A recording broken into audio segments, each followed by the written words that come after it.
오늘 본문은 예수님의 공생의 마지막 일주일 중에 첫째 날에 일어난 그런 일입니다. 예수님의 마지막 일주일은 십자가 대속의 고난과 죽음으로 이어지는 우리 구원의 가장 핵심적인 그런 사역이 이루어진 그런 기간입니다. 여러분, 이것이 얼마나 중요한가 하면 마가는 16장에 걸쳐서 기록한 이 예수님의 생애의 복음서에서 무려 3분의 1인 6장을 이 예수님의 마지막 일주일에 집중해서 기록을 하고 있을 정도로 여러분, 이 예수님의 고난과 죽음의 일주일은 굉장히 중요한 핵심적인 내용입니다.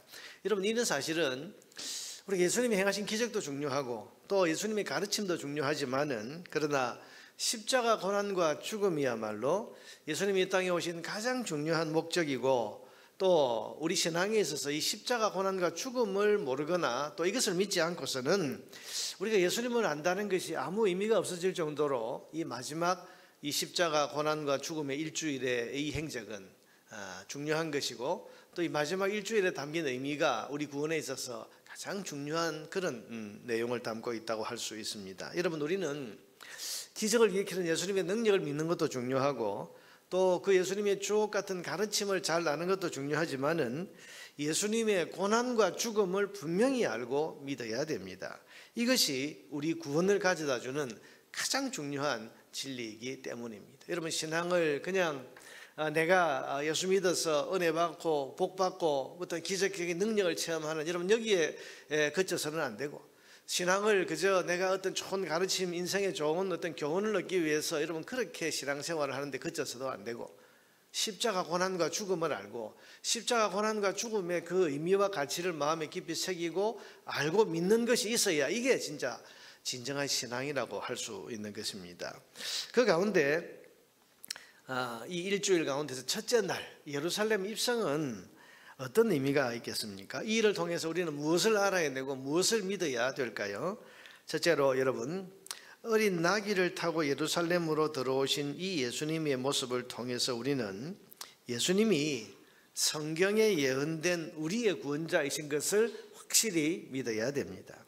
여러분, 오늘 본문에 보면 나귀를 타고 입성을 하시는데 이 어린 나귀를 타고 입성하신 것은 우연히 그렇게 된 것도 아니고 어쩌다가 그런 것도 아니고 분명한 예수님의 의도하신 일이라는 것을 우리가 보게 됩니다. 여러분, 1절 2절에 보니까 그들이 예루살렘에 가까이 와서 감람산 벳바기와 베다니에 이르렀을 때 예수께서 제자 중 둘을 보내시며 이르시되 너희는 맞은편 마을로 가라. 그리로 들어가면 곧 아직 아무도 타보지 않은 나귀 새끼가 매여 있는 것을 보리니 풀어 끌고 오라.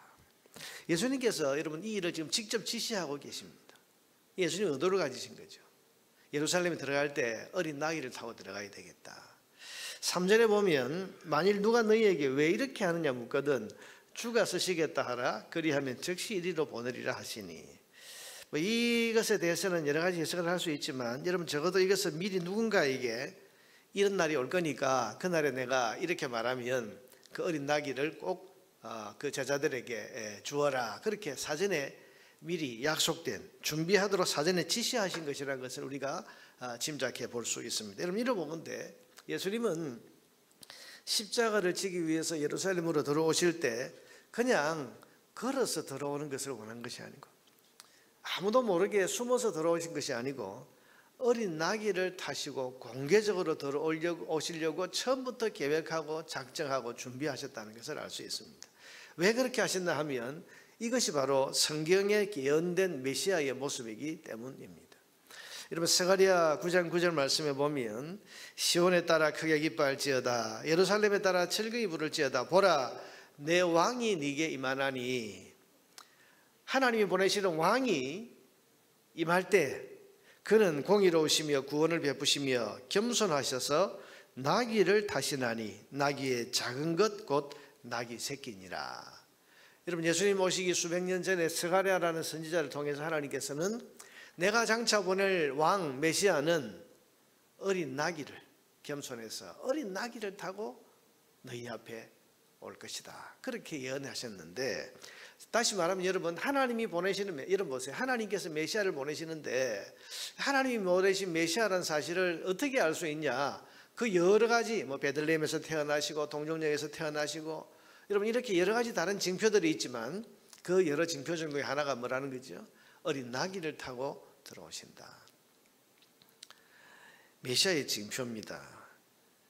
이것은 예수님께서 하나님이 약속하신 성경이 그 수없는 세월 동안 수없이 예언했던 바로 그 메시아, 바로 그 왕이라는 사실을 나타내시는 것입니다. 여러분 그렇습니다. 우리가 알고 우리가 믿어야 될 게 뭡니까? 예수님은 하나님께서 이 땅에 우리를 위해 보내시겠다고 성경을 통해 수없이 예언하신 바로 그 메시아, 바로 그 구원자이십니다. 이것을 우리는 알고 믿어야 됩니다. 이것을 알고 믿는 것이 신앙이고 예수님이 하나님이 약속하신 그 구원자 메시아라는 사실을 붙들고 그 믿음으로 그 주님을 영접하는 것이 구원의 길인 것입니다. 둘째로 어린 나귀를 타신 것을 메시아의 징표로 삼으신 이유는 하나님이 보내신 메시아는 어떤 분인가? 힘과 군대의 힘과 같은 것을 가지고 짓밟고 정복하고 심판하는 메시아가 아니라 겸손하고 낮은 자리에서 사람들을 섬기는 메시아이신 것을 지금 가르쳐 주시기 위해서입니다. 여러분 유대인들이 생각하는 메시아는 여러분 지금도 메시아 사상 여러분 전 세계 보면 지난 역사에서 곳곳에서 소위 메시아 사상이 있었습니다. 근데 그 메시아는 뭔가 하면 이 땅에 임해서 능력을 가지고 세상을 확 바꾸어 버리는 정복하는 그런 메시아상을 다 가지고 있습니다. 그런데 하나님이 보내신 메시아는 어린 나귀를 타고 오신다. 스가랴서 말씀처럼 겸손해서 어린 나귀를 탄다. 여러분 이것은 예수님이 정복하고 군림하는 메시아가 아니라 낮은 자리에서 사람들을 섬기면서 사람들을 구원하는 메시아라는 것을 가르쳐 줍니다. 여러분 힘으로 정복하는 왕은 말을 타고 입성을 합니다. 그러나 나귀는 사람들의 짐을 대신 지는 것이 나귀고 사람들의 힘든 노동을 대신하면서 사람들을 유익하게 하고 섬기는 짐승이 나귀입니다. 여러분 이런 나귀 가운데서도 새끼 나귀를 타셨다는 것은 예수님은 낮은 자 중에서도 낮은 자로서 사람들의 무거운 짐을 대신 지시는 분, 나귀처럼 사람들의 힘든 노동과 그 고난을 대신 감당하는 그 대속의 메시아라는 사실을 보여주시는 것입니다. 여러분 그렇습니다. 우리가 알고 믿어야 하는 것이 뭡니까? 예수님이 우리의 무거운 인생의 짐을 대신 져주시는 메시아, 내 심판의 고통과 죽음을 대신 짊어지시고 우리를 평안케 하시고 우리를 자유케 하시는 대속의 메시아라는 사실을 분명히 알고 믿어야 하는 것입니다. 자, 여러분 우리가 예수를 믿는 믿음을 가진다는 것은 뭐겠습니까? 예수님은 나를 대신해서 내 인생의 무거운 짐, 나의 죄짐, 인생의 고난의 짐, 죄로 인해서 고달픈 내 인생의 모든 그 삶의 아픔과 고난들을 대신 짊어지시고 심지어 하나님의 내게 내리실 심판까지도 대신 짊어지시고 내 대신 고난과 죽음을 당하신, 그래서 나를 자유케 하시고 나를 평안케 하신 대속의 메시아라는 사실을 분명히 알고 분명히 믿어야, 여러분 이것이 우리의 구원이고 이것이 하나님의 구원에 참여하는 구원의 백성이 되는 것입니다. 셋째로 주님의 이런 예루살렘 입성의 모습은 이제 이 예수님을 따르는 제자는 어떻게 살아야 되는가 하는 것을 또한 우리에게 가르쳐 주시는 그런 내용입니다. 여러분 보세요. 본문에 보면 예수님의 예루살렘 입성이 굉장히 화려한 것처럼 보입니다. 사람들이 막 모여들어서 앞에서 또 뒤에서 사람들이 환호하고 호산나, 호산나란 말은 지금 구원하소서, 메시아로서 이제 우리를 구원하실 분이 오셨다, 우리를 구원하소서, 호산나, 호산나, 굉장히 영광을 받으시는 것 같이 그렇게 보입니다만은 사실은 이 길은 고난과 죽음의 길입니다. 예수님이 대접받고 영광 받으시기 위해서 지금 예루살렘에 들어오신 것이 아니라 고난과 대속의 죽음을 죽으시기 위해서 지금 이 길로 들어오는 것 아닙니까? 그렇게 해서 많은 사람을 살리시는 것. 어제 우리가 본 것처럼 마가복음 10장 45절에 인자에 온 것은 섬김을 받으려 함이 아니라 섬기려 하고 자기 목숨을 많은 사람의 대속물로 내어주기 위함이라. 그래서 왔다.